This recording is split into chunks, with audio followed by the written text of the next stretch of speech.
ഇത് നമുക്ക് പഴം കൊണ്ടൊരു 4 മണി പലഹാരം ഉണ്ടാക്കിയാലോ. 3 പഴം തൊണ്ട് കളഞ്ഞ് ചെറുതായിട്ട് അരിഞ്ഞ് മാറ്റി വയ്ക്കാം.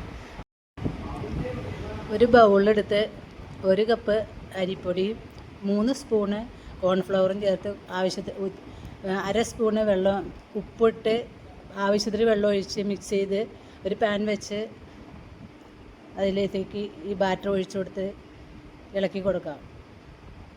അത് ശരിക്കും ഡ്രൈ ആവുമ്പോൾ അടുപ്പത്തുനിന്ന് ഇറക്കി വെച്ച് ചൂടാറാൻ വയ്ക്കുക. അതിൻ്റെ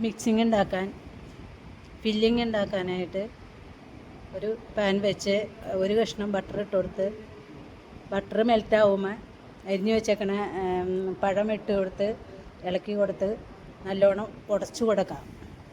അത് നല്ലോണം ഉടച്ച് എടുക്കുമ്പോഴത്തേന് ആ കയ്യിലുകൊണ്ട് തന്നെ നല്ലോണം ഉടച്ചു കൊടുക്കുക. ഒരു 3 ശർക്കര ഉണ്ട അര ഗ്ലാസ് വെള്ളം ഒഴിച്ച് മെൽറ്റ് ചെയ്തത് അരിച്ചെടുത്തേക്കണതാണ്. അത് ഒഴിച്ചു കൊടുത്ത് ഒരു ചെറിയ തേങ്ങ ചിരകി എടുത്തേക്കണത് ഈ കൂട്ടിലേക്ക് ഇട്ട് കൊടുക്കാം. കുറച്ച് കപ്പലണ്ടി ഇട്ട് കൊടുത്ത് ഇളക്കി കൊടുക്കുക. 1 ടീസ്പൂണ് ജീരകം കൂടി, ഏലക്കായ ഉണ്ടെങ്കിൽ നിങ്ങൾ ഏലക്കായ ഇട്ട് കൊടുത്തോ. ഏലക്കായാണ് കൂടുതൽ ടേസ്റ്റ്. ഞാനിപ്പോൾ ഇല്ലാത്തത് കൊണ്ട് ജീരകം ഇട്ട് കൊടുക്കുന്നതാണ്. ഇത് നല്ലോണം ഡ്രൈ ആക്കി എടുക്കുക.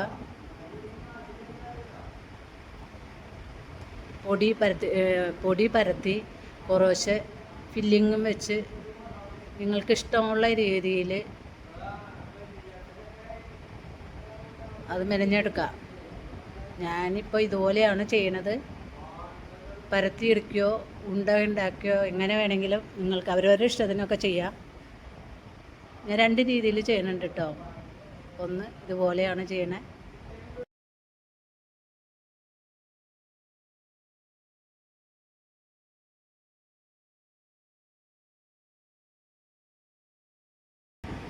ഒരു കടായി വെച്ച് അതിനകത്തേക്ക് സൺഫ്ലവർ ഓയിലാണ് ഒഴിച്ചു കൊടുത്തേക്കണേ.